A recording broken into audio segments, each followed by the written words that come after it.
అందరికీ నమస్కారం. Welcome to our channel. Delhi liquor scam మనందరికీ గుర్తుండే ఉంటుంది. అందులో 200 కోట్ల రూపాయలు అక్రమాలు జరిగాయని చెప్పేసి సిబిఐ తేల్చడమే కాకుండా ఢిల్లీ రాష్ట్రానికి ముఖ్యమంత్రిగా ఉన్నటువంటి కేజ్రీవాల్, కల్వకుంట్ల కవితారావుని కూడా అరెస్ట్ చేసి జైలుకు పంపించినటువంటి సంచలనమైనటువంటి కేసు అది. కాకపోతే ఢిల్లీ లిక్కర్ స్కామ్కి ఇప్పుడు ప్రజెంట్ ఆంధ్రప్రదేశ్ లిక్కర్ స్కామ్కి మధ్య చిన్న తేడా ఉంది. ఢిల్లీ లిక్కర్ స్కామ్లో ముడుపులు అనేటివి చేతులు మారింది 200 కోట్ల రూపాయలు అయితే ఆంధ్రప్రదేశ్లో దాదాపు 4000 కోట్ల రూపాయలు. ఇక్కడ 200 కోట్ల రూపాయల స్కామ్ జరిగితేనే ఒక రాష్ట్ర ముఖ్యమంత్రిని, మరొక రాష్ట్ర ముఖ్యమంత్రి కుమార్తెను సైతం అరెస్ట్ చేసి జైలుకు పంపినటువంటి సిబిఐ ఇప్పుడు 4000 కోట్ల రూపాయల పైగా కుంభకోణం జరిగినటువంటి లిక్కర్ స్కామ్ ఆంధ్రప్రదేశ్లో ప్రధానంగా ఉన్నటువంటి పెద్దిరెడ్డి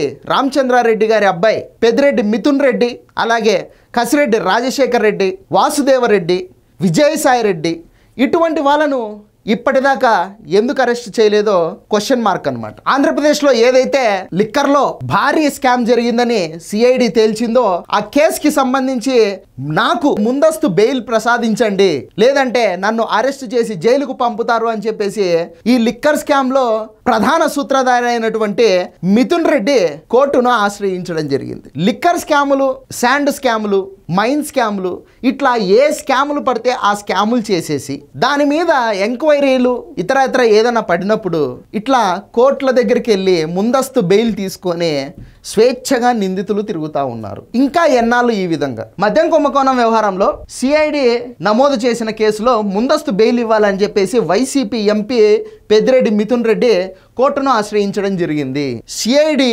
అధికారులు తమ దర్యాప్తులో కంప్లీట్గా అవును 1000 కోట్ల రూపాయల స్కామ్ ఈ లిక్కర్కి సంబంధించి ఆంధ్రప్రదేశ్లో జరిగింది, నెలకి 80 కోట్ల రూపాయల ముడుపులు అందడం జరిగింది అని చెప్పేసి వాళ్ళు చాలా క్లారిటీగా ఒక రిపోర్ట్ని తయారు చేయడం జరిగింది అనమాట. అయినా కూడా ఈ రాజకీయ నాయకులకి చూడండి ఎంతటి బరితెగింపు, కోర్టుకు వెళ్ళి ముందస్తు బెయిల్ తెచ్చుకుంటారంట. తెచ్చుకోండి సార్, చట్టాలలో లొసుగులు ఉన్నాయి, వాటిని మీరు వాడుకుంటున్నారు. సో మీకు చట్టాలని వాడుకోవడం మీకు తెలిసినంతగా ఇంకెవరికి తెలియదు. దానికి బెస్ట్ ఎగ్జాంపుల్ మనందరికీ తెలిసిందే. జగన్మోహన్ రెడ్డి గారు అవినీతి అక్రమాల కేసుల్లో 16 నెలలు జైల్లో ఉండొచ్చారు. ఆ కేసులు అతిగతి ఏమైందో తెలియదు.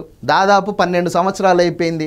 ఎప్పుడు ట్రయల్కి వస్తాయో తెలియదు. ఇటనే సంవత్సరాలు దశాబ్దాలు గడిచిపోతూ ఉంటే ఇక ఆ కేసులు తేలేదప్పటికీ ఇప్పుడు ఈ కొత్తగా పడిన కేసులు ఇంకెన్ని సంవత్సరాలు తేలుతాయో. భారతదేశంలో ఉన్నటువంటి చట్టాల మీద సామాన్యులకు నమ్మకం కలగాలంటే ఇటువంటి కుంభకోణాలు తొందరగా తేల్చి ఎవరైతే నిందితులు ఉంటారో వాళ్ళని జైల్లోకి పంపించి వాళ్ళు చేసినటువంటి స్కాములకు సంబంధించినటువంటి ఆ డబ్బుల్ని జప్తు చేసుకొని వాటిని ప్రజలకు ఉపయోగించాలని చెప్పేసి ప్రభుత్వాలని కోరుకుంటున్నాం. ఇది వీడియో. ఈ వీడియో నచ్చితే లైక్ చేయండి, సబ్స్క్రైబ్ చేయండి, షేర్ చేయడం మాత్రం మర్చిపోద్దు.